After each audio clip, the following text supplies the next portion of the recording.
ಯಾವ ಶ್ರೀ ವಿಚಾರ ಸಾಗರ ಗ್ರಂಥದಲ್ಲಿ 7ನೇ ತರಂಗ, 7ನೇ ತರಂಗದಲ್ಲಿ ಗ್ರಂಥಕರ್ತರು ಏನ್ ತಿಳಿಸ್ಕೊಡ್ತೇವಂತ ಪ್ರತಿಜ್ಞೆ ಮಾಡಿದ್ರಪ್ಪ ಅಂತ ಕೇಳಿದ್ರೆ, ಜೀವನ್ಮುಕ್ತಿ ವಿಧೇಯ ಮುಕ್ತಿ ವರ್ಣನವನ್ನು ಮಾಡ್ತೀವಂತ ಪ್ರತಿಜ್ಞೆ ಮಾಡಿದರೆ. ಇವತ್ತಿನ ವಿಷಯ ಎಷ್ಟಪ್ಪ ಅಂದ್ರೆ 506ನೇ ಅಂಕ. ಉಕ್ತ ಮತಗಳನ್ನು ಅನುವಾದ ಮಾಡುವುದರ ಮೂಲಕ ಸ್ಮಾರ್ಥ ಮತವನ್ನು ಪ್ರತಿಪಾದನ ಮಾಡುತ್ತಾರೆ. ಇಲ್ಲಿ ತನ ಉಕ್ತ ಮತಗಳನ್ನು ಹೇಳ್ಕೊತ ಬಂದ್ರು. ಶುಭಸಂತತಿ ರಾಜ ಯಾವ ದೇವರ ಉಪಾಸನೆ ಮಾಡಲಿ, ಅದಕ್ಕೆ ಯಾವಾಗಲೂ ಎಚ್ಚರವಾಗಿ ಮಲಗದೆ ಇರುವ ದೇವರು ಯಾರು ಅಂತ ಅನೇಕ ಪಂಡಿತರನ್ನು ಕೂಡಿಸಿದಾಗ ಅವರೆಲ್ಲ ತಮ್ಮ ತಮ್ಮ ಉಪಾಸ್ಯ ದೇವತೆ ಬಗ್ಗೆ ಅನೇಕ ರೀತಿಯಿಂದ ಹೇಳಿದರು. ಅದಕ್ಕೆ ಇಲ್ಲಿ ಉಕ್ತ ಮತಗಳನ್ನು ಅನುವಾದ ಅಂದ್ರೆ ಏನ್ರಿಪ್ಪ?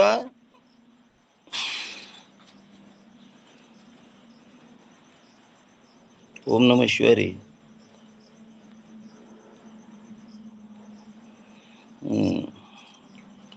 ಉಕ್ತ ಮತಗಳನ್ನು ಅನುವಾದ ಮಾಡುವುದರ ಮೂಲಕ, ಅನುವಾದ ಅಂದ್ರೆ ಕಥನ್ ಕು ಅರ್ಥ ಪೇರಿ ಕಥನ್ ಅನುವಾದ. ಉಕ್ತ ಮತಗಳನ್ನು ಅನುವಾದ ಮಾಡುವುದರ ಮೂಲಕ ಸ್ಮಾರ್ಥ ಮತವನ್ನು ಪ್ರತಿಪಾದನ ಮಾಡುತ್ತಾರೆ. ಚೌಪಾಯಿ ಎಷ್ಟಪ್ಪ ಅಂತ ಕೇಳಿದ್ರೆ 90. ಐಸೆ ಪಾಂಚ ಉಪಾಸಕ ಬೋಲೆ ನಿಜ ಗುಣ ಅವಗುಣ ಪರಖೆ ಖೋಲೆ पंडित और अनेक जो आए भिन्न भिन्न निज मत ಸಮುದಾಯ. ಅಂದ್ರೆ ಅರ್ಥ ಏನ್ ಹೇಳ್ತಾರೆ, ಈ ಪ್ರಕಾರವಾಗಿ 5 ಜನ ಉಪಾಸಕರು ಅಂದ್ರೆ ಆರಾಧಕರು ತಮ್ಮ ತಮ್ಮ ಮತವನ್ನು ತಿಳಿಸಿ ಹೇಳುವುದಲ್ಲದೆ ತಮ್ಮ ಸದ್ಗುಣಗಳನ್ನು ಹಾಗೂ ಇನ್ನೊಬ್ಬರ ಅವಗುಣ ಅಂದ್ರೆ ದುರ್ಗುಣಗಳನ್ನು ಏನ್ ಮಾಡಿದರು, ಪ್ರಕಟ ಮಾಡಿದರು. ಮತ್ತು ಕೂಡ ಏನಾಯ್ತಪ್ಪ ಅಂದ್ರೆ, ಯಾವ ಬಹಳಷ್ಟು ಜನ ಪಂಡಿತ ಅಂದ್ರೆ ಬುದ್ಧಿವಂತರು ಏನ್ ಮಾಡ್ಯಾರ,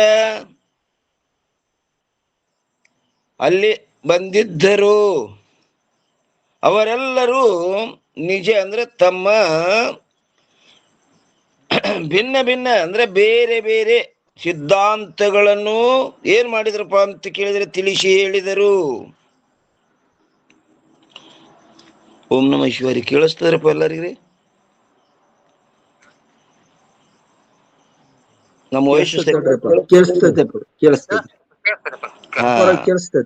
ಹಾ ನೋಡ್ರಿ ಅಂತಾರ, ಟೀಕಾ ನೋಡ್ರಿ ನಂತಾರ್ರಿ. ಯಾವ ಪ್ರಕಾರ 5 ಜನ ಉಪಾಸಕರು ಪರಸ್ಪರ ವಿರುದ್ಧವಾಗಿ ವಚನಗಳನ್ನೇ ಹೇಳಿದರು. ಅವರು ಒಂದೇ ನಮೂನೆ ಹೇಳಿಲ್ಲ. ತಮ್ಮ ದೇವರ ಶ್ರೇಷ್ಠ, ಇನ್ನೊಂದು ಕನಿಷ್ಠ ಅಂತ ಬೇರೆ ಬೇರೆ ಏನ್ ಮಾಡಿದ್ರು, ವಚನಗಳನ್ನೇ ಹೇಳಿದರು. ಅದರಂತೆಯೇ ಅನೇಕ ಜನ ಪಂಡಿತರು ಕೂಡ ತಮ್ಮ ತಮ್ಮ ಬುದ್ಧಿಗಳನುಸಾರ ವಿರುದ್ಧವಾಗಿಯೇ ಹೇಳಿದರು. ಯಾವ ಪ್ರಕಾರ ಈ 5 ಜನ ಪರಸ್ಪರ ವಿರುದ್ಧವಾದ ಮತವಿರುವುದೋ ಅದರಂತೆ ಯಾವ ಸ್ಮಾರ್ಥ ಪಂಡಿತನಿರುವನು, ಸ್ಮಾರ್ಥ ಪಂಡಿತ ಅವನು 5 ದೇವತೆಗಳಲ್ಲಿ ಭೇದ ಬುದ್ಧಿಯನ್ನು ಮಾಡಬಾರದೆಂದು ಹೇಳುತ್ತಾನೆ. 5 ದೇವತೆಗಳೇನದವಲ್ಲ, 5 ದೇವತೆಗಳಲ್ಲಿ ಭೇದ ಬುದ್ಧಿ ಮಾಡಬಾರದು. ಅವನ ಮತವಾದರೂ ಕೂಡ ಇವರೆಲ್ಲರಿಗೆ ಅಂದ್ರೆ 5 ಜನ ಉಪಾಸಕರಿಗೆ ವಿರುದ್ಧವಿರುತ್ತದೆ. ಯಾಕಂದ್ರೆ ಅವರು ಒಂದೊಂದು ದೇವತೆಯನ್ನೇ ಒಪ್ಪಿದವರು. ಅದು ಯೋಗ್ಯ ಇಲ್ಲ, ನಮ್ಮದೇ ಯೋಗ್ಯ ಅಂತ ಹಿಂಗ ಅವರು ಒಪ್ಪಿದವರು. ಅದಕ್ಕೆ ಇವ ಸ್ಮಾರ್ಥ 5 ದೇವತೆಗಳು ಒಂದೇ. ಸ್ಮಾರ್ಥ ಯಾರಿಗಂತಾರಪ್ಪ ಅಂತ ಕೇಳಿದ್ರೆ 5 ದೇವತೆಗಳನ್ನು ಸಮಾನವಾಗಿ ಏನು ಆರಾಧಿಸುವವರಿಗೆ ಸ್ಮಾರ್ಥರು ಅಂತ ಕರೀತಾರ್ರಿ. ಆದ್ರೆ ಇವರು ಈ ಸ್ಮಾರ್ಥರು 5 ಜನ ಪಂಡಿತರಕ್ಕಿಂತ ವಿರುದ್ಧವಿರುತ್ತದೆ. ಯಾಕಂದರೆ ವೈಷ್ಣವನ ಮತವು ಈ ಪ್ರಕಾರವಿರುತ್ತದೆ: ವಿಷ್ಣುವಿನ ಸಮಾನವಾಗಿ ಮತ್ತೊಂದು ದೇವರು ಇರುವುದಿಲ್ಲ. ಎಲ್ಲ ದೇವತೆಗಳು ವಿಷ್ಣುವಿನ ಭಕ್ತರಿರುತ್ತಾರೆ ಮತ್ತು ವಿಷ್ಣುವಿಗೆ ರಾಮ, ಕೃಷ್ಣ, ನಾರಾಯಣ ಮೊದಲಾದ ಯಾವ ನಾಮಗಳಿರುವವೋ ಅವುಗಳ ಸಮಾನವಾಗಿ ಅನ್ಯ ದೇವತೆಗಳಿಗೆ ನಾಮಗಳನ್ನು ತಿಳಿಯಬಾರದು. ಒಂದು ವೇಳೆ ಹಾಗೆ ತಿಳಿದಿದ್ದಾದರೆ ಅವನು ಏನಾಗ್ತಾನೆ? ನಾಮಾಪರಾಧಿಯಾಗುತ್ತಾನೆ. ಈ ನಾಮಾಪರಾಧ ಮ್ಯಾಗ 542 ಟಿಪ್ಪಣಿ ಕೊಟ್ಟಾರ ನೋಡ್ರಿ. ಪಂಡಿತ ಪೀತಾಂಬರಜಿಯವ್ರು ಏನ್ ಹೇಳ್ತಾರಪ್ಪ ಅಂತ ಕೇಳಿದ್ರೆ 542, ಯಾವಾತನು ದಶನಾಮಾಪರಾಧಗಳಲ್ಲಿ ಯಾವುದೇ ಒಂದು ನಾಮಾಪರಾಧವನ್ನು ಮಾಡಿದರೂ 10 ಬೇಕಂತ ಹಿಂಗೇನಿಲ್ಲ, ಅದರೊಳಗೆ 10ರೊಳಗೆ 1 ಅಪರಾಧ ಆದರೂ ಅದು ನಾಮಾಪರಾಧನೇ. ಅವನು ನಾಮಾಪರಾಧಿ ಎಂದು ಹೇಳಿಸಿಕೊಳ್ಳುತ್ತಾನೆ. ಆ ದಶನಾಮಾಪರಾಧಗಳು ಈ ಪ್ರಕಾರವಿರುತ್ತವೆ.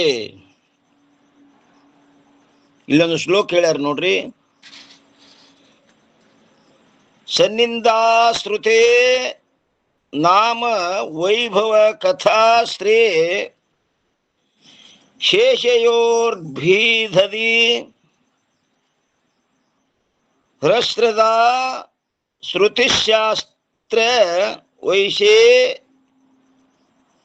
ವೈಶಿಕಗರಾಂ ನಾಮಾರ್ಥವಾದ ಭ್ರಮ ನಾಮಾಸ್ಥಿತೆ ನಿಷಿದ್ಧ ವೃತ್ತಿ ವಿಹಿತ ತ್ಯಾಗೋ ಹಿ ಧರ್ಮಾಂತರತ್ರಯ ನಾಮಂ ನಾಮಿ ಪೇ ಶಿವಶ್ಚ ನಾಮಾಪರಾಧಸ್ಯ. ಅಶ್ಯಾರ್ಥದ್ರ ಅರ್ಥ ಏನ್ ಹೇಳ್ತಾರಪ್ಪ ಅಂತ ಕೇಳಿದ್ರೆ, ಒಂದನೇದ್ದು ಸತ್ಪುರುಷರನ್ನು ನಿಂದಿಸುವುದು, ಇದು ನಾಮಾಪರಾಧ. ಒಂದನೇದ್ದೇನ್ ಹೇಳಿದ್ರು? ಸತ್ಪುರುಷರ ನಿಂದಾ ಮಾಡುವುದು, ಇದೊಂದು ನಾಮಾಪರಾಧ. ಇನ್ನು ಎರಡನೇದ್ದು ಸಾಧು ಪುರುಷರಲ್ಲದವರ ಮುಂದೆ, ಸಾಧು ಪುರುಷರಲ್ಲದವರ ಅಂದ್ರೆ ದುಷ್ಟರು, ಸಾಧು ಪುರುಷರಲ್ಲದವರ ಮುಂದೆ ನಾಮದ ಮಹಿಮೆಯನ್ನು ಹೇಳುವುದು. ಅವರು ಒಳ್ಳೆಯವರಲ್ಲ, ದುಷ್ಟರು, ಮೂರ್ಖರು. ಅವ್ರ ಮುಂದೆ ಇಂಥ ನಾಮ ಉಚ್ಚಾರ ಮಾಡಿದ್ರೆ ಇಂಥ ಲಾಭ ಆಗ್ತದಂತ ಹೇಳುದು ಇದೊಂದು ಅಪರಾಧ. ಅಂತವ್ರ ಮುಂದೆ ಹೇಳಬಾರದು. ಇನ್ನು ಮೂರನೇದ್ದು ವಿಷ್ಣುವಿನನ್ನು ಶಿವನಿಂದ ಭೇದ ಮಾಡುವುದು. ವಿಷ್ಣು ಬೇರೆ ಶಿವ ಬೇರೆ ಅಂತ ಹಿಂಗ ಭೇದ ಮಾಡುದು, ಇದೊಂದು ನಾಮಾಪರಾಧ, ಮೂರನೇದ್ದು. ಇನ್ನು ನಾಲ್ಕನೇದ್ದು ಯಾವ್ದಪ್ಪ ಅಂತ ಕೇಳಿದ್ರೆ, ಶಿವನನ್ನು ವಿಷ್ಣುವಿನಿಂದ ಭೇದ ಮಾಡುವುದು. ಶಿವನಕಿತ ವಿಷ್ಣು ಶ್ರೇಷ್ಠ. ಶಿವ ಏನದಲ್ಲಿ ಸುಡುಗಾಡ್ದಾಗಿರವ, ಬೂದಿ ಬಡ್ಕೊಳವ, ಚರ್ಮ ಸುತ್ತಕೊಳ್ಳವ, ಏನದ ಅವನ್ ಬಲ್ಲತ್ ಹಿಂಗ ಏನ್ ಮಾಡೋದು? ಭೇದ ಮಾಡುವುದು. ಇದೊಂದು ನಾಲ್ಕನೇದ್ದು. ಇನ್ನ 5ನೇದ್ದು ನಾಮಾಪರಾಧ ಯಾವ್ದಪ್ಪ ಅಂತ ಕೇಳಿದ್ರೆ, ಶ್ರುತಿ ವಾಕ್ಯದಲ್ಲಿ ಅಶ್ರದ್ಧೆಯನ್ನು ತೋರಿಸುವುದು. ಶ್ರುತಿ ವಾಕ್ಯದಲ್ಲಿ ಅಶ್ರದ್ಧಾ. ಯಾಕಂದ್ರೆ ಶ್ರುತಿ ಮಾತೆ ಇದು, ಅಲ್ಲಿ ಅದೇನು ಹೇಳ್ತದ, ಅದನ್ನ ಹೇಳಿದ್ರೆ ಕರೆಯದನು ಅಂತ ಹಿಂಗ ಅಶ್ರದ್ಧಾ ಮಾಡುದು, ಇದೊಂದು ನಾಮಾಪರಾಧ. ಇನ್ನು 6ನೇದ್ದು ಶಾಸ್ತ್ರವಾಕ್ಯಗಳಲ್ಲಿ ಅಶ್ರದ್ಧೆಯನ್ನು ಮಾಡುವುದು. ಶಾಸ್ತ್ರ ವಾಕ್ಯಗಳಲ್ಲಿ ಅಶ್ರದ್ಧೆಯನ್ನು ಮಾಡುವುದು, ಇದೊಂದು ನಾಮಾಪರಾಧ. ಇನ್ನ 7ನೇದ್ದು ಗುರುವಾಕ್ಯದಲ್ಲಿ ಅಶ್ರದ್ಧೆಯನ್ನು ಮಾಡುವುದು. ಹೇಳ್ತಾರಪ್ಪ, ಹೇಳ್ಕೊತ ಹೋಗ್ತಾರ, ಹಂಗ ನಡೆಯವ್ರು ಯಾರ ಹಿಂಗ್ ಹೇಳುದು ಇದೊಂದು ನಾಮಾಪರಾಧ. ಇನ್ನು 8ನೇದ್ದೇನಪ್ಪ ಅಂದ್ರ ನಾಮದಲ್ಲಿ ಅರ್ಥವಾದದ ಬಗ್ಗೆ ಸ್ತುತಿ ಮಾಡುವುದು. ಏನ್ರಿ 8ನೇದ್ದು? ನಾಮದಲ್ಲಿ ಅರ್ಥವಾದದ ಬಗ್ಗೆ ಮಹಿಮೆಯನ್ನು ಸ್ತುತಿ ಮಾಡುವಾಗ ಏನ್ರಿ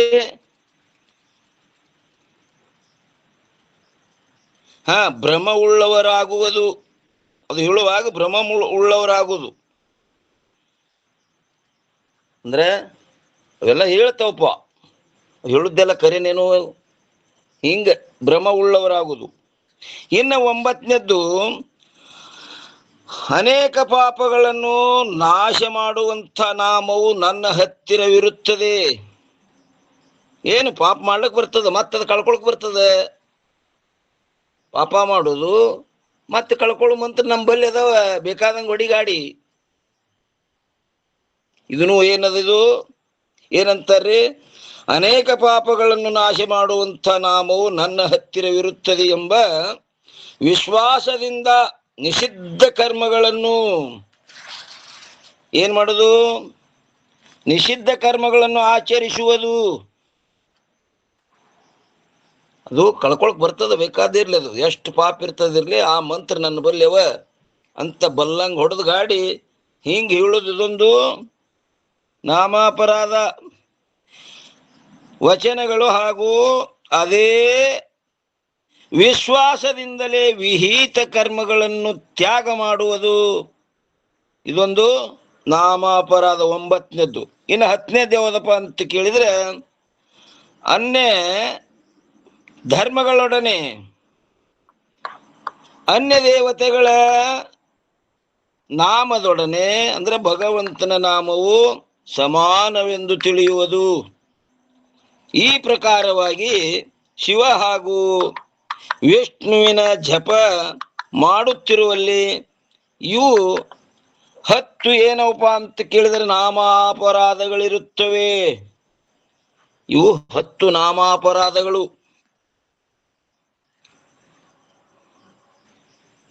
ದುವಾ ಏನಂತಾರ ನೋಡ್ರಿ ಇಲ್ಲಿ, ರಾಮ ರಾಮ ಸಬ್ಕೋ ಕಹೆ ದಶರಥ ಕಹೆ ನ ಕೋಯೆ, ಏಕ ವಾರ ದಶರಥ ಕಹೆ ತು ಕೋಟಿ ಯಜ್ಞ ಫಲ ಹೋಯೆ.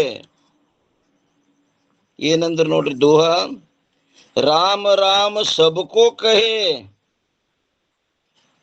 दशरथ कहे न कोये, एक बार दशरथ कहे तू ಕೋಟಿ ಯಜ್ಞ ಫಲ ಹೋಯೆ. ಅಂದ್ರ ಅರ್ಥ ಏನ್ ಹೇಳ್ತಾರೆ ಇಲ್ಲಿ? ದಶರಥ ಕಹೆ ನ ಕೋಯೆ ಎಂಬ ದ್ವಿತೀಯ ಪಾದದ ಅರ್ಥವು ಈ ಪ್ರಕಾರವಿರುತ್ತದೆ. ಏನು? ದಶ ಅಪರಾಧಗಳಿಂದ ಹೊರತಾಗಿ ಅಂದರೆ ರಹಿತರಾಗಿ ಯಾರು ರಾಮ ನಾಮವನ್ನು ಹೇಳುವುದಿಲ್ಲ, ಎಲ್ಲರೂ ದೋಷಯುಕ್ತವಾಗಿ ಹೇಳ್ತಾರೆ. ಏನಂತಾರ್ರಿ? ಯಾರು ಎಷ್ಟು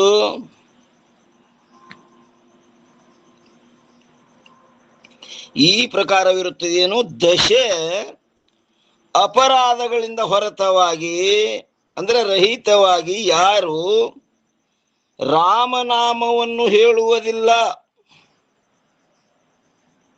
ಉಳಿದ ಅರ್ಥವು ಸ್ಪಷ್ಟವಿರುತ್ತದೆ ಅಂತ ಹೇಳಿದ್ರು. ಅಂದ್ರೆ ದೋಷಯುಕ್ತವಾಗಿ ಜಪ ಮಾಡ್ತಾರವರು. ಆ ನಾಮಾಪರಾಧ ಸಹಿತವಾಗಿ ಜಪ ಮಾಡಿದರಿಂದ ಬೇಕಾದಷ್ಟು ಎಷ್ಟು ರಾಮನಾಮ ಜಪ ಮಾಡಿದರೆ ಏನದರಿಂದ ಫಲ ಏನು ಫಲ ಆಗುದಿಲ್ಲ.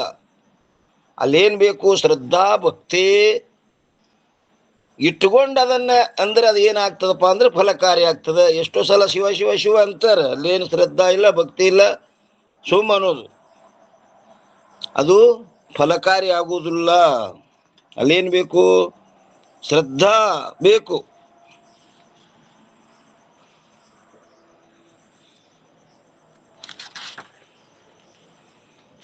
ಎಲ್ಲಿ ಬಂದಿತ್ತು ಇದು?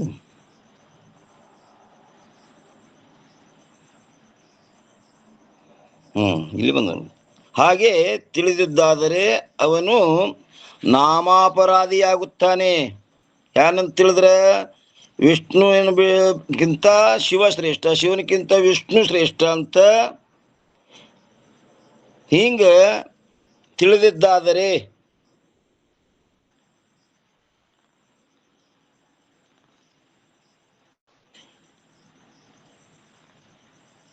ವೈಷ್ಣವನ ಮತ ಹೆಂಗದಪ್ಪ ಈ ಪ್ರಕಾರ ಇರುತ್ತದೆ. ವಿಷ್ಣುವಿನ ಸಮಾನವಾಗಿ ಮತ್ತೊಂದು ದೇವರು ಇರುವುದಿಲ್ಲ.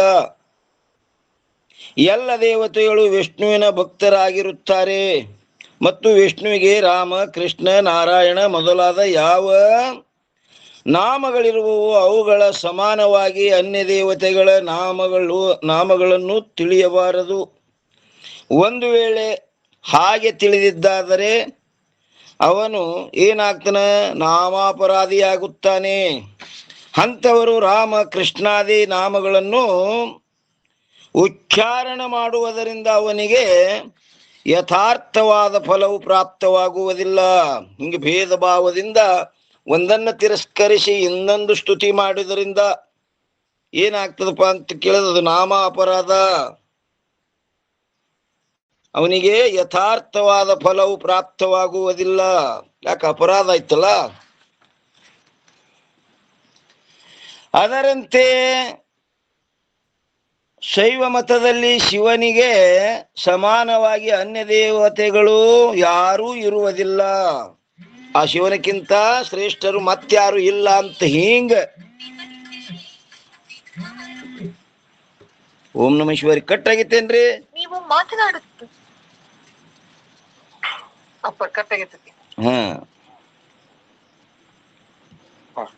ನೋಡ್ರಿ. ನಂತರ ಅದರಂತೆಯೇ ಶೈವ ಮತದಲ್ಲಿ ಅಂದ್ರೆ ಶಿವೋಪಾಸಕರಲ್ಲಿ ಶಿವನಿಗೆ ಸಮಾನವಾಗಿ ಅನ್ಯ ದೇವತೆಗಳು ಯಾರೂ ಇರುವುದಿಲ್ಲ ಮತ್ತು ಶಿವನ ನಾಮವನ್ನು ಉಚ್ಚಾರ ಮಾಡುವುದರಿಂದ ಯಾವ ಫಲವು ಪ್ರಾಪ್ತವಾಗುತ್ತದೆಯೋ ಅದು ವಿಷ್ಣುವಿನ ನಾಮವನ್ನು ಉಚ್ಚಾರಣೆ ಮಾಡುವುದರಿಂದ ಆಗುವುದಿಲ್ಲ. ಹಿಂಗನ್ನೋದು ಇದೊಂದು ನಾಮಾಪರಾಧ. ಈ ರೀತಿಯಿಂದ ಸರ್ವರ ಮತದಲ್ಲಿ ತಮ್ಮ ತಮ್ಮ ಉಪಾಸ್ಯ ದೇವತೆಗಳ ಸಮಾನವಾಗಿ ಅನ್ಯ ದೇವತೆಗಳು ಇರುವುದಿಲ್ಲ. ಆದರೆ ಸ್ಮಾರ್ಥ ಮತದಲ್ಲಿ ಎಲ್ಲ ದೇವತೆಗಳು ಸಮಾನವಾಗಿರುತ್ತಾರೆ. ಅಸ್ಮಾರ್ಥ ಮತದಲ್ಲಿ ಮಾತ್ರ ಎಲ್ಲ ದೇವತೆಗಳು ಸಮಾನ, ಹೆಚ್ಚು ಕಡಿಮೆ ಭೇದ ಭಾವ ಏನು ಇಲ್ಲಲ್ಲಿ. 5 ದೇವತೆಗಳನ್ನು ಸಮಾನವಾಗಿ ಆರಾಧಿಸುವವರಿಗೆ ಸ್ಮಾರ್ಥರು. 5 ದೇವತೆ ಯಾವಪ್ಪ ಅಂದ್ರೆ ಶಿವ, ವಿಷ್ಣು, ದೇವಿ, ಗಣಪತಿ, ಸೂರ್ಯ. ಈ ರೀತಿಯಿಂದ ಏನಂತಾರೆ? ಸರ್ವರಲ್ಲಿ ತಮ್ಮ ತಮ್ಮ ಉಪಾಸ್ಯ ದೇವತೆಗಳ ಸಮಾನವಾಗಿ ಅನ್ಯ ದೇವತೆಗಳು ಇರುವುದಿಲ್ಲ. ಆದರೆ ಸ್ಮಾರ್ಥ ಮತದಲ್ಲಿ ಎಲ್ಲ ದೇವತೆಗಳನ್ನು ಸಮಾನರಾಗಿರುತ್ತಾರೆ. ಆದ್ದರಿಂದ ಸ್ಮಾರ್ಥ ಮತವಾದರೂ ಕೂಡ 5 ಜನ ಉಪಾಸಕರ ಮತಕ್ಕೆ ವಿರುದ್ಧವಾಗಿರುತ್ತದೆ. ಅವರು ಒಂದೊಂದೇ ಒಪ್ಪಿದರೆ ಸ್ಮಾರ್ತರು ಮಾತ್ರ 5 ದೇವತೆಗಳು ಒಂದಂತ ಹೇಳ್ತಾರೆ. ಅದು ಅವರಿಗೆ 5 ಆ ಉಪಾಸಕರಿಗೆ ವಿರುದ್ಧದ. ಅದರಂತೆ ಇನ್ನು 507ನೇ ಅಂಕದಲ್ಲಿ ಏನ್ ಹೇಳ್ತಾರೆ? ಷಟ್ಶಾಸ್ತ್ರಗಳು ಕೂಡ ಪರಸ್ಪರ ವಿರುದ್ಧವಾಗಿರುತ್ತವೆ. 6 ಶಾಸ್ತ್ರಗಳೇನು ಹೇಳ್ಕೊಂಡ್ ಬಂದಾರ ನೋಡ್ರಿ, ಅವು ಸಹಿತ ಏನವ? ಪರಸ್ಪರ ವಿರುದ್ಧ.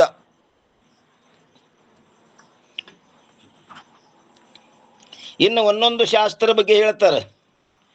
1ನೇದ್ದು ಸಾಂಖ್ಯ ಶಾಸ್ತ್ರ, 2ನೇದ್ದು ಪಾತಂಜಲಿ, 3ನೇದ್ದು ನ್ಯಾಯ, 4ನೇದ್ದು ವೈಶೇಷಿಕ, 5ನೇದ್ದು ಪೂರ್ವಮೀಮಾಂಸಕ ಮತ್ತು 6ನೇದ್ದು ಉತ್ತರ ಮೀಮಾಂಸ.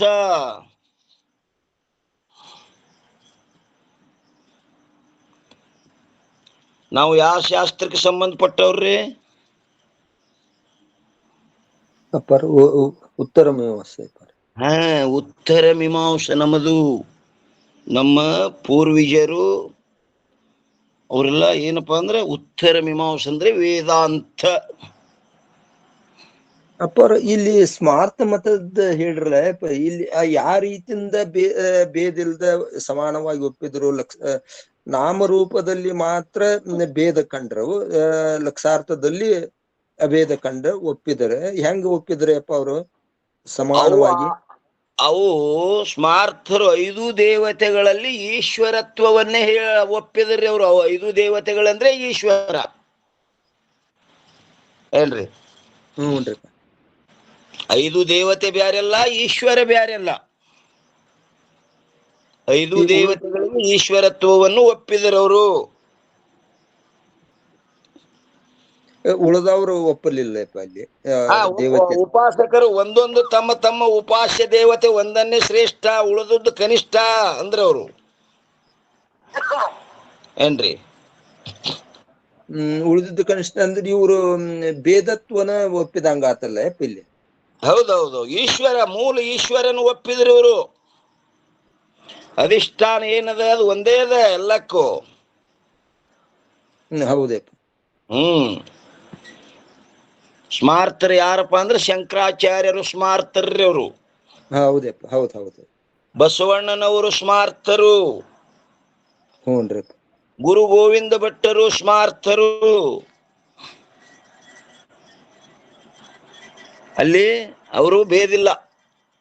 5 ದೇವತೆಗಳನ್ನ ಇವರು ಪೂಜಿಸಿರಂದಂಗತ್ತಪ್ಪ, ಆರಾಧ್ಯತೆ ಮಾಡಿದ್ರು, ಒಂದು ಅಂತ ಒಪ್ಪಿದ್ರು. ಹೆಚ್ಚು ಕಡಿಮೆ ಇಲ್ರಿ, 5 ದೇವತೆಗಳು ಸಮಾನ ಅವ್ರ ದೃಷ್ಟಿಯೊಳಗೆ. ಶಿವ, ವಿಷ್ಣು, ದೇವಿ, ಗಣಪತಿ, ಸೂರ್ಯ. 5 ದೇವತೆಗಳು ಸಮಾನ ನೋಡ್ರಿ ಅವ್ರಿಗೆ. ಹೌದೌದು. ಇನ್ನ ಏನಂತಾರೆ, ಷಟ್ಶಾಸ್ತ್ರಗಳು ಕೂಡ ಪರಸ್ಪರ ವಿರುದ್ಧವಾಗಿರುತ್ತವೆ. ಆ ಶಾಸ್ತ್ರ ಯಾವಂದ್ರೆ ಸಾಂಖ್ಯ, 2ನೇದ್ದು ಪಾತಂಜಲಿ, 3ನೇದ್ದು ನ್ಯಾಯ, 4ನೇದ್ದು ವೈಶೇಷಿಕ, 5ನೇದ್ದು ಪೂರ್ವ ಮೀಮಾಂಸ ಮತ್ತು 6ನೇದ್ದು ಉತ್ತರ ಮೀಮಾಂಸ. ಉತ್ತರ ಮೀಮಾಂಸ ಅಂದ್ರಿ ವಿಚಾರ. ಇಲ್ಲಿ ಉತ್ತರ ಮೀಮಾಂಸ ಅಂದ್ರೆ ಕೇವಲ ಬ್ರಹ್ಮದ ಬಗ್ಗೆ ವಿಚಾರ. ಪೂರ್ವ ಮೀಮಾಂಸ ಅಂದ್ರೆ ಅದು ಧರ್ಮದ ಬಗ್ಗೆ ವಿಚಾರ, ಪುಣ್ಯದ ಬಗ್ಗೆ. ಈ 6 ಶಾಸ್ತ್ರಗಳ ಸಿದ್ಧಾಂತಗಳಾದರೂ ಕೂಡ ಪರಸ್ಪರ ವಿರುದ್ಧವಾಗಿರುತ್ತವೆ. ಅವುಗಳ ಸಿದ್ಧಾಂತ ಕೂಡ ಪರಸ್ಪರ ವಿರುದ್ಧದ. ಯಾಕೆಂದರೆ ಒಂದನೇದ್ದು, ಸಾಂಖ್ಯಶಾಸ್ತ್ರದಲ್ಲಿ ಈಶ್ವರನನ್ನು ಒಪ್ಪಿರುವುದಿಲ್ಲ. ಸಾಂಖ್ಯಶಾಸ್ತ್ರದಲ್ಲಿ ಈಶ್ವರನನ್ನು ಒಪ್ಪಿಲ್ಲ ಅವರು. ಆ ಸಾಂಖ್ಯರೊಳಗೆ 2 ಪ್ರಕಾರ, ಒಂದು ಸ್ವೇಶ್ವರ ಸಾಂಖ್ಯ, ಇನ್ನೊಂದು ನಿರೋಶ್ವರ ಸಾಂಖ್ಯ. ಆ ನಿರೇಶ್ವರ ಸಾಂಖ್ಯದಲ್ಲಿ ಈಶ್ವರನನ್ನು ಒಪ್ಪಿಲ್ಲ ಅವರು. ಸ್ವೇಶ್ವರ ಸಾಂಖ್ಯದಲ್ಲಿ ಮತ್ತೆ ಈಶ್ವರನನ್ನು ಒಪ್ಪ್ಯಾರವರು. ಸಾಂಖ್ಯಶಾಸ್ತ್ರದಲ್ಲಿ ಈಶ್ವರನನ್ನು ಒಪ್ಪಿರುವುದಿಲ್ಲ. ಮತ್ತು ಯೋಗ ನಿರಪೇಕ್ಷದಿಂದ ಕೇವಲ ಪ್ರಕೃತಿ ಪುರುಷರ ವಿವೇಕ ಜ್ಞಾನದಿಂದಲೇ ಮೋಕ್ಷವಾಗುತ್ತದೆಂದು ಹೇಳುತ್ತಾರೆ. ಅವ್ರು ಮೋಕ್ಷ ಎದಕ್ಕಂತಾರ್ರಿ? ಪ್ರಕೃತಿ ಪುರುಷರ ವಿವೇಕ ಜ್ಞಾನದಿಂದಲೇ, ಅವರು ಜ್ಞಾನದಿಂದಲೇ ಮೋಕ್ಷ ಹೇಳ್ತಾರೆ. ಎಂತ ಮೋಕ್ಷ? ಪ್ರಕೃತಿ ಪುರುಷರ ವಿವೇಕ ಜ್ಞಾನ. ಇದೊಂದು ಪ್ರಕೃತಿ, ಇದೊಂದು ಪುರುಷ. ಭೇದ ಜ್ಞಾನಕ್ಕೆ ಜ್ಞಾನ ಅಂತಾರವರು. ಪ್ರಕೃತಿ ಪುರುಷರ ವಿವೇಕ ಜ್ಞಾನದಿಂದಲೇ ಮೋಕ್ಷವಾಗುತ್ತದೆಂದು ಹೇಳುತ್ತಾರೆ. ಮತ್ತು ಇನ್ನು 2ನೇದ್ದು, ಪಾತಂಜಲಿ ಶಾಸ್ತ್ರದಲ್ಲಿ ಈಶ್ವರರನ್ನು ಒಪ್ಪಿರುತ್ತಾರೆ ಮತ್ತು ಸಮಾಧಿಯಿಂದ ಮೋಕ್ಷವೆಂದು ಹೇಳುತ್ತಾರೆ. ಇದು ವಿರೋಧವಾಗುತ್ತದೆ. ಇನ್ನು 3-4 ನ್ಯಾಯಮತದಲ್ಲಿ 4 ಪ್ರಮಾಣಗಳಿದ್ದರೆ, ವೈಶೇಷಿಕರ ಮತದಲ್ಲಿ 2 ಪ್ರಮಾಣಗಳಿರುತ್ತವೆ. ಇದು ವಿರೋಧವಾಗುತ್ತದೆ. ಅದರಂತೆ ನ್ಯಾಯ ವೈಶೇಷಿಕರ ಪರಸ್ಪರ ಮತ್ತು ಕೂಡ ಬಹಳ ವಿರೋಧಗಳಿರುತ್ತವೆ. ಅವೆಲ್ಲ ಜಿಜ್ಞಾಸುಗಳಿಗೆ ಅವಶ್ಯಕತೆ ಏನ್ರಿ ಅವಶ್ಯಕವಾಗಿರುವುದಿಲ್ಲವಾದ್ದರಿಂದ ಇಲ್ಲಿ ಬರೆದಿರುವುದಿಲ್ಲ. ಅವೆಲ್ಲ ಅನ್ಯ ಶಾಸ್ತ್ರಗಳು ಜಿಜ್ಞಾಸುವಿಗೆ ಏನಿಲ್ಲ, ಹರಕತ್ತಿಲ್ಲವು. ಅವಶ್ಯಕವಾಗಿರುವುದಿಲ್ಲವಾದ್ದರಿಂದ ಇಲ್ಲಿ ಬರೆದಿರುವುದಿಲ್ಲ. ಇಲ್ಲ ಬರಿಬೇಕಾಗಿತ್ತಂದ್ರೆ ಅವಶ್ಯಕತೆ ಇಲ್ಲದರಿಂದ ಅದಕ್ಕೆ ಬರೆದಿಲ್ಲ. 5ನೇದ್ ನೋಡ್ರಿ ನಂತರ ಅದರಂತೆ ಪೂರ್ವ ಮೀಮಾಂಸಾ ಮತದಲ್ಲಿ ಈಶ್ವರನನ್ನು ಅಂಗೀಕರಿಸಿರುವುದಿಲ್ಲ. ಅವ್ರೇನಂತಾರ, ಈಶ್ವರ ಅದಕ್ಕೆ ಬೇಕಂತಾರ ಅವರು. ಕರ್ಮನೇ ಫಲ ಕೊಡ್ತದ, ಈಶ್ವರ ಯಾಕೆ ಬೇಕು ಅಂದ್ರೆ, ನಾ ಮಾಡಿದ ಕರ್ಮ ಬಲವಂತನಾದರೆ ನೀನು ಮಾಡುವುದೇನು ಹರಿಯೇ ಅಂತಾರವರು. ಪೂರ್ವ ಮೀಮಾಂಸಾ ಮತದಲ್ಲಿ ಈಶ್ವರನನ್ನು ಅಂಗೀಕರಿಸಿರುವುದಿಲ್ಲ. ಇದು ಮತ್ತು ಒಂದು ಕರೆನ ಅಲ್ಲೇ ಪರ ಕರ್ಮ ಇವ್ರು ಅನ್ನೋದು ಪೂರ್ವ ಮೀಮಾಂಸರಪ್ಪ. ಹೆಂಗ್ರಿಪ್ಪ? ಮತ್ತೆ ನಾವು ಮಾಡಿದ ಕರ್ಮ ನಮಗ ಫಲ ಕೊಡ್ತತಿ ಅಪ್ಪ ಇದ. ಮಾಡುದ್ ಫಲ ನಿಮ್ಗೆ ಕೊಡ್ತಿತ್ತು ಅಂದ್ರೆ ಮಾಡದ್ ದಿನನೇ ಕೊಡ್ಬೇಕದು. ಮಾಡದ್ ದಿನನೇ ಕೊಟ್ಟದೇನ್ರಿ? ಮಾಡಿದ ದಿನ ಇಲ್ಲಪ್ಪ ಅದ. ಮತ್ತೆ ಹಿಂಗ್ ಮಾಡೋಣ, ಹಿಂಗ್ ಕೊಡ್ಬೇಕು ರೊಕ್ಕ ಇಡ ಕೊಟ್ಟದ ಇಲ್ಲ ಇಲ್ಲ ಇಲ್ಲ. ಮತ್ತೆ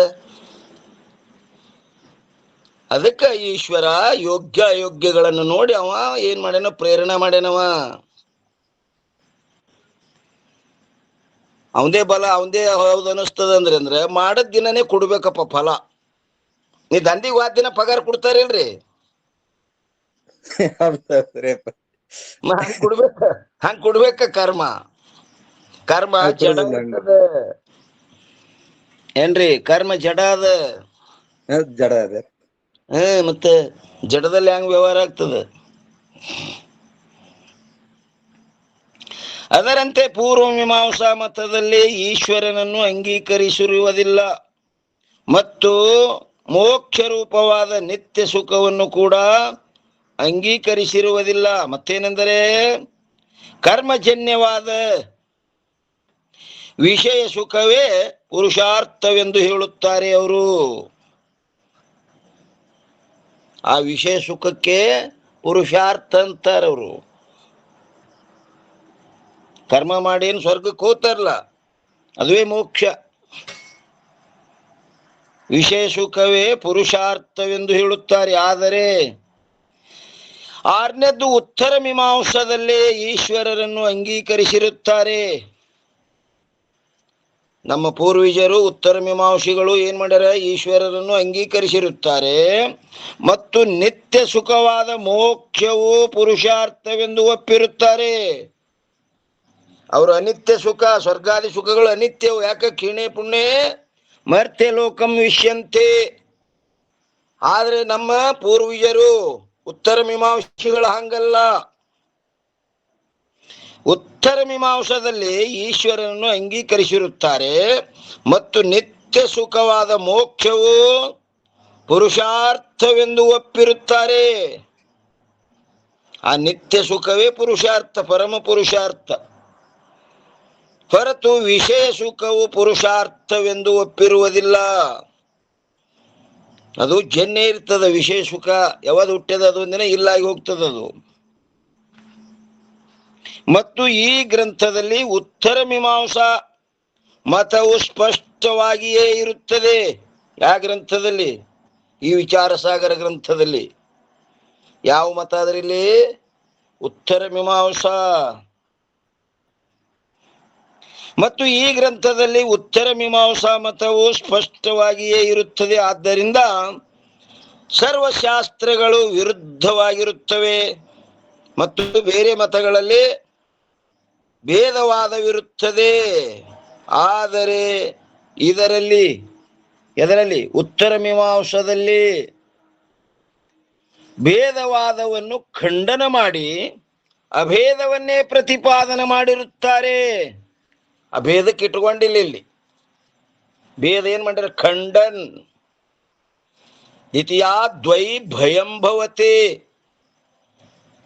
ಮೃತ್ಯೋಷು ಮೃತ್ಯು ಮಾಪ್ನೋತಿ ಹೇ ನಾನೇವ ಪಶ್ಯತಿ. ಯಾರು ಭೇದ ಭಾವನೆ ನೋಡ್ತಾನ ಅವ ಮೃತ್ಯುವನ್ನೇ ಹೊಂದತಾನಂತ ಅದಕ್ಕೆ ನಿಂದ ಮಾಡಿ ಇಲ್ಲೇನ್ ಮಾಡ್ಯಾರಪ್ಪ ಅಂತ ಕೇಳಿದ್ರೆ ಅಭೇದದ ಸ್ತುತಿ ಮಾಡ್ಯಾರ. ಇಲ್ಲಿ ಉತ್ತರ ಮೀಮಾಂಸದಲ್ಲಿ ಭೇದವಾದವನ್ನು ಖಂಡನ ಮಾಡಿ ಅಭೇದವನ್ನೇ ಪ್ರತಿಪಾದನ ಮಾಡಿರುತ್ತಾರೆ.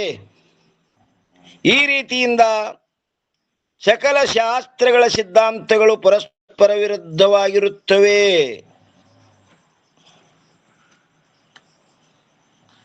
ಇನ್ನು 508ನೇ ಅಂಕದಲ್ಲಿ ತಂದೆಯೊಡನೆ ತರ್ಕದೃಷ್ಟಿಯ ಸಂದರ್ಶನ. ಏನು ಶುಭ ಸಂತತಿ ರಾಜನ 3 ಮಂದಿ ಮಕ್ಕಳಿದ್ರಲ್ಲ, ತಂದೆಗೆ ಹೇಳಲಾರ್ದೆ ಏನು ಹೋಗಿದ್ರು ಅವರು. ಅವಾಗ ತರ್ಕದೃಷ್ಟಿ ಶೇಷ ಪ್ರಾರಬ್ಧ ಉಳಿದಿದ್ದರಿಂದ ತಂದೆಯೊಡನೆ ನೋಡ್ಬೇಕು, ಮಾತಾಡ್ಬೇಕು, ಅವನಿಗೆ ದರ್ಶನ ಮಾಡ್ಬೇಕಂತ ಅವನಿಗೆ ಏನಾಯ್ತು? ಶೇಷ ಪ್ರಾರಬ್ಧದ ಬಲದಿಂದ ಇಚ್ಛಾ ಆಗಿತ್ತು. ಅವ ಹೊಳ್ಳಿ ಮನೆಗೆ ಬಂದ. ತಂದೆಯೊಡನೆ ತರ್ಕದೃಷ್ಟಿಯ ಸಂದರ್ಶನ 91ನೇ ಚೌಪಾಯಿ ಏನ್ ಹೇಳ್ತಾರ ನೋಡ್ರಿ. ವಚನ ವಿರುದ್ಧ ಸುನೆ ಜಬರಾಜ ಯಹ ಸಂಶಯ ಉಪಜೋ ತೇ ತಾಜಾ. ಇಲ್ಲಿ ತಾಜಾ ಅನ್ನೋದ್ರ ಮ್ಯಾಗ ಒಂದು ಟಿಪ್ಪಣಿ ಕೊಟ್ಟಾರ ನೋಡ್ರಿ. ಎಷ್ಟಪ್ಪ ಅಂದ್ರೆ 544 ಏನಂತಾರ್ರಿ ಪಂಡಿತ ಪಿತಾಂಬರಜಿಯವರು? ಯಾವುದೋ ಒಂದು ಮುದಕಿಯ ಅಂಗಳದಲ್ಲಿ ಬೆಕ್ಕು ಸತ್ತು ಬಿದ್ದಿತ್ತು. ಅದು ಮುದುಕಿ ಯಾವ್ದಿತ್ತಪ್ಪ ಅಂದ್ರೆ ಬ್ರಾಹ್ಮಣರದಿತ್ತದು. ಏನ್ ಮಾಡಿತ್ತು? ಒಂದು ಬೆಕ್ಕ ಮುಪ್ಪಾಗಿ ಏನೋ ರೋಗ ಬಂದು ಅಕ್ಕಿ ಅಂಗಳದಾಗ ಬಿದ್ದು ಸತ್ತಿತ್ತು. ಅವ್ರಿಗೆ ಭಯಂಕರ ಸೂತಕಗಳು. ಏನಂದ್ಳಕ, ಅಯ್ಯೋ ರಂಡೆದ್ದ ಇದು ಬಂದು ಸತ್ತಿ ಸೂತಕ ಬತ್ತಿ ಏನ್ ಮಾಡ್ಲಿ ಅಂತ ಆಕಿ ಭಯಂಕರ ಕಳವಳ ಮಾಡ್ಲಿಕತ್ರು. ಅದಕ್ಕೇನಂತ ಹೇಳ್ತಾರೆ? ಬೆಕ್ಕು ಸತ್ತು ಬಿದ್ದಿತ್ತು. ಆಗ ಆ ಮುದುಕಿಯ ಮನೆಯ ಹೆಬ್ಬಾಗಿಲನ್ನು ಹಾಗೆ ಖುಲ್ಲಾ ಬಿಟ್ಟು ಸತ್ತು ಬಿತ್ತಿದಕ್ಕೆ ಏನ್ ಮಾಡ್ಬೇಕು? ಯಾರು ಒಯ್ಯರು ಅಂದ್ರೆ ಯಾರು ಒಯ್ಯಲ್ರು. ಅವ್ರವ್ನು ಶೀರ್ ಮಾಡ್ತಾರೆ. ಅವ್ರ ಮನೆ ಬೀಳತ್ತೆ ಯಾವ ಪಾರುಗಳು ಸನಿ ಸಹಿತಾಯಲ್ಲು. ಏನ್ ಮಾಡಿದ್ರು ಮುದುಕಿ? ಇದು ಒಳ್ಳೇದಲ್ಲ, ಇದು ಚೆಲ್ಲಿ ಬರ್ಬೇಕಂತ ಬೆಕ್ಕ ತಗೊಂಡು ಮೇನ್ ಗೇಟ್ ಖುಲ್ಲಾ ಬಿಟ್ಟು ಆದಳು. ಅದು ಒಗದು ಏನ್ ಲಗಟ್ ಬರ್ತೀನಿ ಅಂತ ಹೇಳಿ ಏನ್ ಬೆಕ್ ತಗೊಂಡು ಹೊರಗಾದಳು. ಮೇನ್ ಗೇಟ್ ಹಾಕ್ಲಿಲ್ಲ. ಆಕೆ ಹೆಂಗೆ ಬಿಟ್ಟು ಬೆಕ್ ಚೆಲ್ಲಕ್ ಹೋದಳ ಕಡೆ ಊರವರೆಗೆ. ಏನ್ ಹೇಳ್ತಾರ್ರಿ? ಹಾಗೆಯೇ ಏನ್ ಮಾಡಿಳು? ಮನೆಯ ಹೆಬ್ಬಾಗಿಲನ್ನು ಹಾಗೆಯೇ ಖುಲ್ಲಾ ಬಿಟ್ಟು ಆ ಸತ್ತ ಬೆಕ್ಕನ್ನು ತೆಗೆದುಕೊಂಡು ಹೋಗಿ ಊರ ಹೊರಗೆ ಚೆಲ್ಲಿ ಬಂದಳು. ಚೆಲ್ಲಿ ಬರ್ಬೇಕಾದ್ರೆ ಏನ್ ಮಾಡಿಳು? ಗೇಟ್ ಹಾಕಿ ಹೋಗಿತ್ತಿಲ್ಲ, ಮೇನ್ ಗೇಟ ಖುಲ್ಲಾ ಬಿಟ್ಟು ಹೋಗಿದ್ಳು. ಅವಳು ತಿರುಗಿ ಬರುವುದರಲ್ಲಿ ಯಾವುದೋ ಒಂದು ರೋಗಿಷ್ಠ ಒಂಟಿಯು ಒಳಗೆ ಬಂದು ಹಿತ್ತಲ ಬಾಗಲಿನ ವರೆಗೆ ಪ್ರವೇಶ ಮಾಡಿ ಒಳಗೆ ಬತ್ತು. ಆಗ ಅಂಗಳದಲ್ಲಿ ಸತ್ತು ಬಿದ್ದಿತು. ಮುದುಕಿ ಬೆಕ್ಕು ಚೆಲ್ಲಕ್ಕೆ ಏನು ಹೋಗಳು ಮೇನ್ ಗೇಟ್ ಬಿಟ್ಟು ಒಂದು ರೋಗಿಟ್ಟು ಅಂಟಿ ತಿರುಗಾಡ್ಕೋತ ಬಂದು ಅದು ಎಲ್ಲಪ್ಪ ಒಳಗೆ ಬಂದು ಸತ್ತು ಬಿದ್ದಿತು. ಅದನ್ನು ನೋಡಿದ ಆ ಮುದುಕಿಗೆ ಯಾವ ಪ್ರಕಾರ ದೊಡ್ಡ ಚಿಂತೆಯಾಯಿತು. ಇಲ್ಲ, ಬೆಕ್ಕು ಸತ್ತಿತ್ತು, ಒಯ್ದು ಒಗದು ಬಂದೆ. ಇದು ಒಂಟಿ ನೆಗುಲಾರ್ದು ಇದು. ಹ್ಯಾಂಗ್ ಮಾಡ್ಬೇಕಪ್ಪ ಅಂತ ಮುದುಕಿ ಅದು ಬೆಕ್ಕಿತ್ತು ಸಾಣದಿತ್ತು ಒಗದು ಬಂದೆ, ಇದು ಹ್ಯಾಂಗ್ ಮಾಡ್ಲಿ, ವಾಂಟಿ ಬಂದು ಬಿದ್ದದ. ಇದು ದೃಷ್ಟಾಂತ. ದೃಷ್ಟಾಂತ ಎದಕ್ಕಂತಾರ್ರಿ?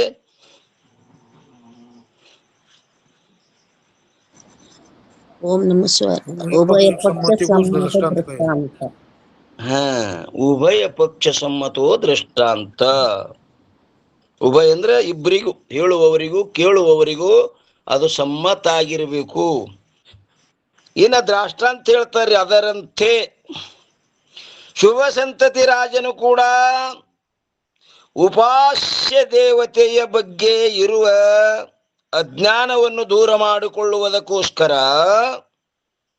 ಪಂಡಿತರಿಗೆ ಪ್ರತಿ ಪ್ರಶ್ನೆಯನ್ನು ಮಾಡಿದನು.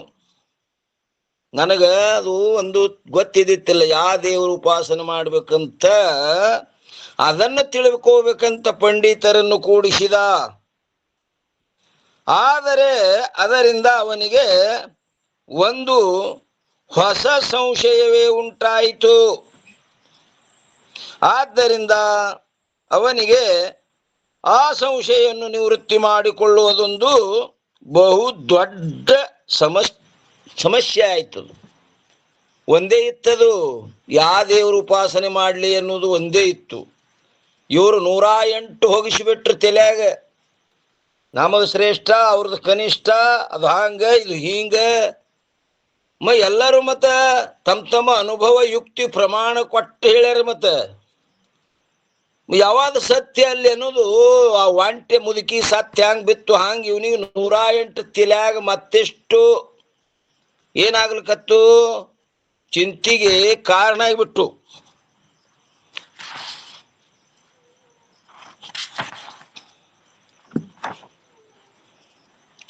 ಟಿಪ್ಪಣಿ ಮುಗೀತು ನೋಡ್ರಿ. ಎಲ್ಲಿ ಬಂದಿತ್ತು?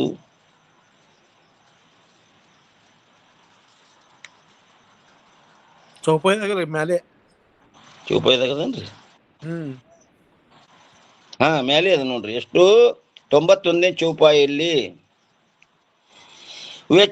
ವಚನ ವಿರುದ್ಧ ಸುನೆ ಜಬ ರಾಜ ಯಹ ಸಂಶಯ ಉಪಜೋತಿ ತಾಜಾ इनमें कौन सत्य बुध बाकथ युक्ति प्रमाण ಸಕಲ ಸಮ ಅಖಿತ. ಅಂದ್ರೆ ಅದರ ಅರ್ಥ ಏನ್ ಹೇಳ್ತಾರಪ್ಪ ಅಂದ್ರೆ, ಯಾವಾಗ ಶುಭ ಸಂತತಿ ಮಹಾರಾಜನು ಸಕಲ ಆ ಪಂಡಿತರು ಪರಸ್ಪರ ಅಂದ್ರೆ ವಿರುದ್ಧವಾಗಿ ಉಪದೇಶ ಮಾಡುವುದನ್ನು ಕೇಳಿದನು. ಅವಾಗ ಏನಾಯ್ತಪ್ಪ ಅಂತ ಕೇಳಿದ್ರೆ, ಅವನಿಗೆ ಮತ್ತೆ ಈ ಒಂದು ಸಂಶಯವು ಹೊಸದಾಗಿ ಏನ್ ಮಾಡಿತಪ್ಪ, ಹುಟ್ಟಿಕೊಂಡಿತು. ಏನೆಂದರೆ, ಎಲ್ಲ ಪಂಡಿತರು ಹೇಳುವ ಈ ಸಿದ್ಧಾಂತದಲ್ಲಿ ಅಂದ್ರ ಯಾವುದು ನಿಜ ಸಂಗತಿಯಾಗಿರುವುದು? ಯಾಕಂದರೆ ಎಲ್ಲರೂ ಏನ್ ಮಾಡ್ಯಾರಪ್ಪ ಅಂದ್ರೆ ಯುಕ್ತಿಗಳನ್ನು ಹಾಗೂ ಪ್ರಮಾಣಗಳನ್ನು ಸರಿಯಾಗಿಯೇ ಹೇಳುತ್ತಿದ್ದಾರೆ. ಹೌದು, ಯಾವ ಒಬ್ಬ ಹೇಳಕತ್ತಿರ್ತಾನ ಅವನು ಸತ್ಯ ಅನ್ನುವಂಗೆ ಹೇಳ್ಯಾನ, ಮತ್ತೊಬ್ಬ ಅವನ ಅಲ್ಲುಗಳು ತಂದು ಸತ್ಯ ಅನ್ನುವಂಗೆ ಹೇಳ್ಯಾನ, ಮತ್ತ ಅದಕ್ಕೆ ಯುಕ್ತಿ ಪ್ರಮಾಣಗಳನ್ನು ಕೊಟ್ಟು ಹೇಳ್ಯಾರ. ಮತ್ತೆ ಖರೆ ಯಾವುದು ಖರೆಯದಿದ್ರಾಗ ಅಂತ ಭಯಂಕರ ಚಿಂತೆ ಆಯ್ತು ಅವನಿಗೆ. ಇನ್ನ 92ನೇ ಚೌಪಾಯಿ ಸಂಶಯ ಶೋಕ ದುಃಖಿತ ಯೋ ಜೀವಮೇ ಕೋ ಉಪಾಸ್ಯ ಏಕಲಕ್ಯೋ ನ ಹಿಯಮೇ ಚಿಂತಾ ಹೃದಯ ಹುಯಬ ಯಹ ಜಾಕೋ ನಿಜ ಸಂದೇಹ ಸುನಾವು ಕಾಕು. ಅಂದ್ರೆ ಅರ್ಥ ಏನ್ ಹೇಳ್ತಾರೆ ನೋಡ್ರಿ. ಈ ಪ್ರಕಾರವಾಗಿ ಮನದಲ್ಲಿ ಯಾವ ದೇವತೆಯನ್ನು ಕುರಿತು ಆರಾಧನೆ ಮಾಡಬೇಕು ಎಂಬುದು ತಿಳಿಯದಂತಾಗಿ ರಾಜನು ಮತ್ತೆ ಏನ್ ಮಾಡ್ದ, ಚಿಂತದಲ್ಲಿ ಅಂದ್ರೆ ಶೋಕ ಸಂದೇಹಗಳಿಂದ ಕೂಡಿಕೊಂಡು ಏನ್ ಮಾಡ್ದಪ್ಪ ಅಂತ ಕೇಳಿದ್ರೆ ದುಃಖಿತನಾದದ್ದನ್ನು ಮತ್ತು ಹೃದಯದಲ್ಲಿ ಹುಟ್ಟಿಕೊಂಡ ಈ ಯಾವ ತನ್ನ ಸಂಶಯವನ್ನು ಯಾರ ಮುಂದೆ ಹೇಳಿಕೊಳ್ಳಲಿ, ಆ ಸಂದೇಹ ಕಳ್ಕೋಬೇಕತೆ ಪಂಡಿತರನ್ನು ಕರೆಸಿದ. ಮತ್ತಿಷ್ಟು ಹಾಕಿವಾದ್ರೆ ಅವ್ರು 108 ಚಿಂತೆ. ಇನ್ನು ನಾ ಯಾರ ಮುಂದೆ ಹೇಳ್ಕೊಳ್ಳಿದು ಮತ್ತು ಎಂದು ಚಿಂತಿಸುವವನಾದನು. ಭಯಂಕರ ಚಿಂತೆ ಆಯ್ತವನಿಗೆ. ಇನ್ನ 93ನೇ ಚೌಪಾಯಿ, ಶಾಸ್ತ್ರ ನಿಪುಣ ಪಂಡಿತ ಜಗತ್ಯಜೆ ಸುನೆ ವಿರುದ್ಧ ಬಖತ್ ಯಹ ತೇತೆ ಯೋ ಚಿಂತತ ಬಹುಕಾಲ ಭಯೋ ಜಬ ತರ್ಕ ದೃಷ್ಟಿ ಆಯೇ ಮಿಲೋ ತಬ. ಅಂದ್ರ ಅರ್ಥ, ಶಾಸ್ತ್ರಗಳಲ್ಲಿ ಪ್ರವೀಣರಾದ ಪಂಡಿತರು ಎಷ್ಟು ಜನ ಜಗತ್ತಿನಲ್ಲಿರುವರೋ ಅವರೆಲ್ಲರೂ ಈ ರೀತಿ ಪರಸ್ಪರ ವಿರುದ್ಧವಾಗಿ ಏನ್ ಮಾಡ್ತಾರಪ್ಪ ಅಂತ ಕೇಳಿದರೆ ಹೇಳಿರುವುದನ್ನು ಕೇಳಿದನು. ಅದರಿಂದ ಏನಾಗಲಿಲ್ಲ, ಅದೇ ಚಿಂತನೆಯಲ್ಲಿಯೇ ಏನ್ ಮಾಡ್ದ, ಕುಳಿತು ಬಿಟ್ಟ. ಯಾವಾಗ ಬಹುಕಾಲ ಅಂದ್ರೆ ಬಹಳಷ್ಟು ಕಾಲವು ಕಳೆದು ಹೋಯಿತು, ಆವಾಗ ತರ್ಕದೃಷ್ಟಿ ಅಂದ್ರೆ ತರ್ಕದೃಷ್ಟಿಯು ಬಂದು ಅವನಿಗೆ, ಯಾರಿಗೆ, ರಾಜನಿಗೆ ಭೇಟಿಯಾದನು. ಇಂಥ ಚಿಂತೆಯೊಳಗೆ ಕೂತಿದ್ದ. ಏಂಗ ಈ ಚಿಂತೆ ಯಾರ ಮುಂದೆ ಹೇಳ್ಕೊಳಪ್ಪ ಅಂತ ಭಯಂಕರ ದುಃಖಿತನಾಗಿ ರಾಜ ಕೂತಿದ್ದ. ಅಷ್ಟರೊಳಗ ಯಾವ 3ನೇ ಮಗ ತರ್ಕದೃಷ್ಟಿ ಬಂದು ತಂದೆಗೆ ಭೇಟಿಯಾದ. ಇನ್ನ ದೋಹ 94, ಮಿಲೆ ಪರಸ್ಪರತೆ ಉಛೆ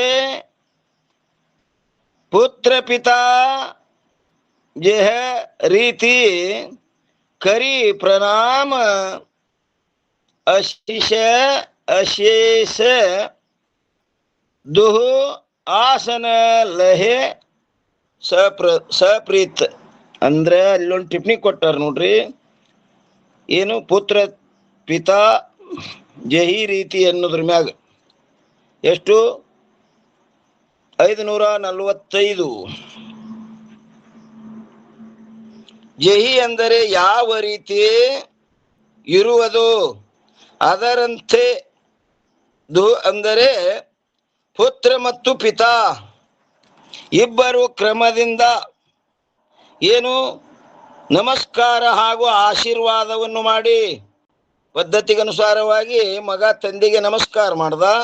ಆ ಪದ್ಧತಿಯಂತೆ ಅಪ್ಪ ಮಗನಿಗೆ ಏನ್ ಮಾಡ್ದ, ಆಶೀರ್ವಾದವನ್ನು ಮಾಡಿ ಪ್ರೀತಿಪೂರ್ವಕವಾಗಿ ಆಸನದಲ್ಲಿ ಕುಳಿತುಕೊಂಡರು ಎಂದು ಈ ಪ್ರಕಾರ ಅರ್ಥವಿರುತ್ತದೆ.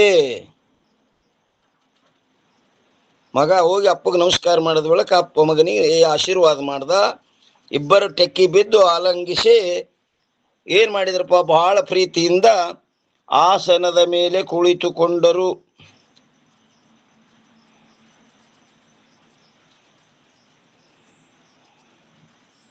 ಎಲ್ಲಿ ಬಂದಿತ್ತು, ಮೇಲದ ನೋಡ್ರಿ.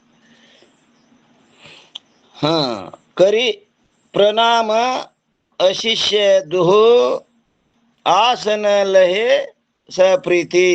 ಅಂದ್ರೆ ಅದರ ಅರ್ಥ, ಅವರಿಬ್ಬರು ಅಂದ್ರೆ ತಂದೆ ಮಗ ಇಬ್ಬರು ಪರಸ್ಪರ ಒಬ್ಬರಿಗೊಬ್ಬರು ಮಿಲೆ ಅಂದ್ರೆ ಅಲಂಗಿಸಿಕೊಂಡು ಭೇಟಿಯಾದರು.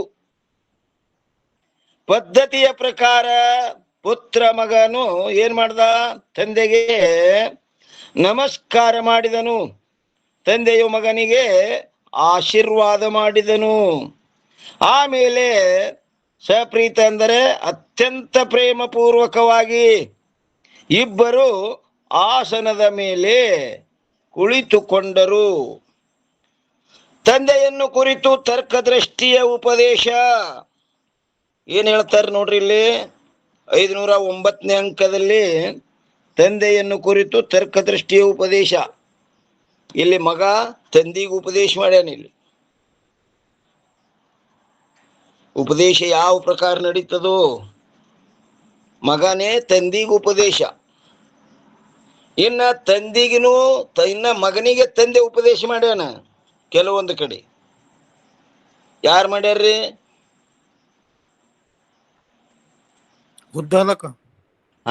ಉದ್ದಾಲಕ ಋಷಿಗಳು ಕೇತುವನಿಗೆ ಉಪದೇಶ ಮಾಡ್ಯಾರ. ಗಂಡ ಹೆಂಡತಿ ಉಪದೇಶ ಮಾಡ್ಯಾನ. ಎಲ್ರಿ?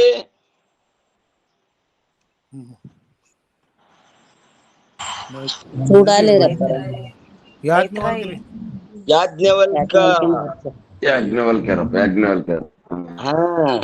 ಗಂಡ ಹೆಂಡತಿ ಉಪದೇಶ ಮಾಡ್ಯಾರ. ಇನ್ನ ಹೆಂಡತಿ ಗಂಡ ಉಪದೇಶ ಮಾಡ್ಯಾಳ. ಅಗಳ ಹೇಳಿದ್ರು ನೋಡ್ರಿ, ಚೂಡಾಲಿ ಏನ್ರಿ? ಮಗ ತಾಯಿಗೆ ಉಪದೇಶ ಮಾಡ್ಯಾನ. ಕಪಿಲ ದೇವಹೂತಿ ಏನ್ರಿ? ಹಿಂಗ ವೇದದಲ್ಲಿ ಅನೇಕ ಪ್ರಕಾರ. ಮಾವ ಹಳ್ಯಾಗ ಉಪದೇಶ ಮಾಡ್ಯಾನ, ತಮ್ಮ ಅಣ್ಣಗ ಉಪದೇಶ ಮಾಡ್ಯಾನ. ಹಿಂಗೆಷ್ಟು ಭಯಂಕರದವ. ಆದ್ರೆ ಇಲ್ಲಿ ತಂದೆಯನ್ನು ಕುರಿತು ತರ್ಕದೃಷ್ಟಿಯ ಉಪದೇಶ. ಉಪದೇಶ ಅಂದ್ರೆ ಏನ್ರಿ? ಹಿತಕಥನಂ ಉಪದೇಶ. ಹಿತಕಥನಂ ಅದು ಅವನಿಗೆ ಆನಂದ ಆಗಿರ್ಬೇಕು, ಅದಕ್ಕೆ ಉಪದೇಶ ಅಂತಾರೆ. ಇಲ್ಲಿ 509ನೇ ಅಂಕದಲ್ಲಿ ಕಾರಣ ರೂಪಕ್ಕೆ ಏನದ್ರದು ಉಪಾಸತ್ವ ಹಾಗೂ ಕಾರ್ಯರೂಪಕ್ಕೆ ಕನಿಷ್ಠತ್ವ. ಅಂದ್ರೆ ಕಾರಣ ರೂಪಕ್ಕೆ ಉಪಾಸತ್ವ ಹಾಗೂ ಕಾರ್ಯರೂಪಕ್ಕೆ ಕನಿಷ್ಠತ್ವ. ಯಾವಾಗ ಕಾರಣದ ಮೂಲದ ಅದು ಮಾತ್ರ ಅದಕ್ಕೆ ಉಪಾಸನೆ ಮಾಡಬೇಕು. ದೋಹ ನೋಡ್ರಿ ಏನಂತಾರ್ರಿ 95 ಏನಂತಾರ ದೋಹ?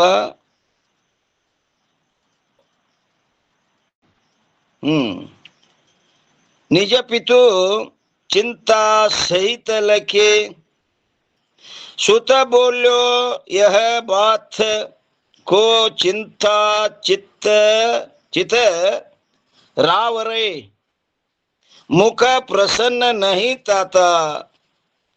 ಅಂದ್ರ ಅದ ಇಲ್ಲೊಂದು ಟಿಪ್ಪಣಿ ಕೊಟ್ಟಾರ ನೋಡಿ, ಚಿಂತೆ ರಾವರೇ ಅನ್ನೋದ್ರ ಮ್ಯಾಗ ಎಷ್ಟಪ್ಪ ಅಂತ ಕೇಳಿದ್ರೆ 546. ನಿಮ್ಮ ಮನಸ್ಸಿನಲ್ಲಿ ಯಾವ ಚಿಂತೆ ಇರುವುದು?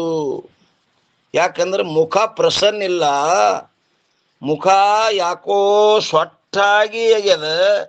ಆದ್ರೆ ನಿಮ್ಮಲ್ಲಿ ಏನೋ ಒಂದು ಚಿಂತೆ ಕೊರ್ಲಿಕತ್ತದ. ಯಾವ ಎದ್ರ ಚಿಂತೆ ಮಾಡ್ಲಿಕತ್ತೀರಿ ಅಂತ ಯಾವ ತರ್ಕದೃಷ್ಟಿಯಾದ ಕನಿಷ್ಠ ಅಧಿಕಾರಿ ತಮ್ಮ ತಂದೆಗೆ ಕೇಳ್ತಾನ. ಅದು ಏನ್ ಹೇಳ್ತಾರಪ್ಪ ಅನ್ನೋದು ಮತ್ತೆ ನಾಳಿನ ದಿವಸ ವಿಚಾರ ಮಾಡೋಣ್ರಿ ಅಂತ ಹೇಳ್ತಾ, ಇಲ್ಲೇ ಪರ್ಯಂತರ ಸದ್ಗುರುಗಳ ಕೃಪಾಶೀರ್ವಾದದಿಂದ ನಡೆದು ಬಂದ ವಿಷಯ ಈ ವಾಗ್ರೂಪ ಸೇವೆ ಗುರುಪಾದದಲ್ಲಿ ಅರ್ಪಿಸಿ ಇವತ್ತಿನ ವಿಷಯಕ್ಕೆ ಮಂಗಲ್ ಹೇಳುಣ್ರಿ. ಎಲ್ಲ ಮಹಾತ್ಮರ ಮಾತೆಯರ ಪಾದಕ್ಕೆ ನಮಸ್ಕಾರ ರೀ. ಓಂ ನಮಃ ಶಿವಾಯ. ಎತ್ತುವೆನಾರತಿಯ ಶ್ರೀ ಗುರು ಸಿದ್ಧಾರೂಢರಿಗೆ, ಬೆಳಗುವೆನಾರತಿಯ ಶ್ರೀ ಗುರು ರಾಮಾರೂಢರಿಗೆ, ಮಾಯಾ ಮಮತ ದೂರ ಮಾಡಿದ ಗುರುನಾಥಾರೂಢಗೆ, ಮಾಯಾ ಮಮತ ದೂರ ಮಾಡಿದ ಗುರುನಾಥಾರೂಢಗೆ, ಆರ್ಗುಣ ಅಳಿದವಗೆ ಶ್ರೀ ಗುರು ಮಡಿವಾಳ ಯೋಗಿಗೆ, ಆರ್ಗುಣ ಅಳಿದವಗೆ ಶ್ರೀ ಗುರು ಮಡಿವಾಳ ಯೋಗಿಗೆ, ನಂದು ನಿಂದು ಅನ್ನುದ ಬಿಡಿಸಿದ ನಾಗಲಿಂಗ ಊದುತ್ತಗೆ. ನಂದು ನಿಂದು ಅನ್ನುದ ಬಿಡಿಸಿದ ನಾಗಲಿಂಗ ಊದುತ್ತಗೆ. ಎತ್ತುವಿನಾರತಿಯ ಶ್ರೀ ಗುರು ಸಿದ್ಧಾರೂಢರಿಗೆ. ಬೆಳಗುವಿನಾರತಿಯ ಶ್ರೀ ಗುರು ರಾಮಾರೂಢರಿಗೆ. ಮಾಯಾ ಮಮತ ದೂರ ಮಾಡಿದ ಗುರುನಾಥಾರುಡಗೆ. ಮಮತ ದೂರ ಮಾಡಿದ ಗುರುನಾಥಾರುಡಗೆ. ಆಶಯ ಅಳಿದವಗೆ ಶ್ರೀ ಗುರು ಶುಕಮುನಿ ತಾತನಿಗೆ. ಆಶಯ ಅಳಿದವಗೆ ಶ್ರೀ ಗುರು ಶುಕಮುನಿ ತಾತನಿಗೆ. ಅಮಾವಾಸ್ಯೆ ಹೋಗಿ ಹುಣ್ಣಿಮೆ ಮಾಡಿದ ಶರೀಫ ಸಾಹೇಬಗೆ. ಅಮಾವಾಸ್ಯೆ ಹೋಗಿ ಹುಣ್ಣಿಮೆ ಮಾಡಿದ ಶರೀಫ ಸಾಹೇಬಗೆ. ಎತ್ತುವಿನಾರತಿಯ ಶ್ರೀ ಗುರು ಸಿದ್ಧಾರೂಢರಿಗೆ. ಬೆಳಗುವಿನಾರತಿಯ ಶ್ರೀ ಗುರು ರಾಮಾರೂಢರಿಗೆ. ಮಾಯಾ ಮಮತ ದೂರ ಮಾಡಿದ ಗುರುನಾಥಾರುಡಗೆ. ಮಾಯಾ ಮಮತ ದೂರ ಮಾಡಿದ ಗುರುನಾಥಾರುಡಗೆ. ಉಪಾಧಿರಹಿತನಿಗೆ ಉಪರತಿ ನಿರುಪದಿ ಯೋಗಿಗೆ. ಉಪಾಧಿರಹಿತನಿಗೆ ಉಪರತಿ ನಿರುಪದಿ ಯೋಗಿಗೆ. ಪ್ರಣವ ಪಂಚಾಕ್ಷರಿ ಮಂತ್ರವ ನುಡಿಸಿದ ಸಿದ್ಧಾರೂಢರಿಗೆ. ಪ್ರಣವ ಪಂಚಾಕ್ಷರಿ ಮಂತ್ರವ ನುಡಿಸಿದ ಸಿದ್ಧಾರೂಢರಿಗೆ. ಎತ್ತುವಿನಾರತಿಯ ಶ್ರೀ ಗುರು ಸಿದ್ಧಾರೂಢರಿಗೆ. ಬೆಳಗುವಿನಾರತಿಯ ಶ್ರೀ ಗುರು ರಾಮಾರೂಢರಿಗೆ. ಮಾಯಾ ಮಮತ ದೂರ ಮಾಡಿದ ಗುರುನಾಥಾರುಡಗೆ. ಮಾಯಾ ಮಮತ ದೂರ ಮಾಡಿದ ಗುರುನಾಥಾರುಡಗೆ. ಹರ ಓಂ ಚೈತನ್ಯ